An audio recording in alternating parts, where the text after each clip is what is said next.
അപ്പോ നമുക്ക് വേറെ പെൺപിള്ളേരെ കിട്ടാഞ്ഞിട്ടൊന്നുമല്ല. നമ്മുടെ ഇപ്പൊ ക്രിസ്ത്യാനികളിൽ തന്നെ, അല്ലെ ഹിന്ദുക്കളില്, മുസ്ലിംസിലോ, നമ്മുടെ കമ്മ്യൂണിറ്റി തന്നെ ഇഷ്ടം പോലെ പെൺപിള്ളേരുണ്ട്.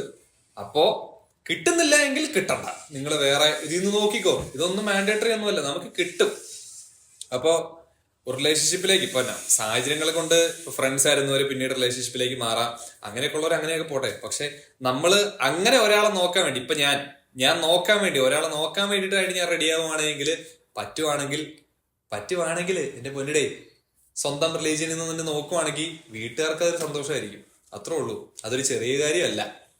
ഈ ഹാപ്പി വൈഫ് ഹാപ്പി ലൈഫ് എന്നൊക്കെ പറയുന്ന പോലെ കാര്യങ്ങൾ അവർക്കതൊരു സന്തോഷമായിരിക്കും. കാരണം ഈ പറഞ്ഞ പോലെ തന്നെ നമ്മൾ ഇത്രയും വളർത്തി വലുതാക്കി സ്വന്തം മകളുടെയോ മകന്റെയോ കല്യാണം എന്ന് പറയുന്നത് അവരുടെ ലൈഫിൽ ഏറ്റവും വലിയൊരു പാർട്ടായിരിക്കും. അവര് കുറെ നാളായിട്ട് ഇപ്പൊ ഒരു മകന്റെ കേസ് പിന്നെയും പോട്ടെ, മകളുടെ കാര്യം, സ്വന്തം മോളുടെ കല്യാണം എന്ന് പറയുന്നത് ഒരു അപ്പന്റെ അമ്മയുടെയും കുറെ കാലത്ത് സ്വപ്നമായിരിക്കും. അപ്പൊ അത് ഒരൊറ്റ ദിവസം കൊണ്ട് ഇള്ളോളത്തിരിയായിട്ട് മറ്റേ ഒളിച്ചോടി അങ്ങ് പോയി, ഒന്നുമില്ല.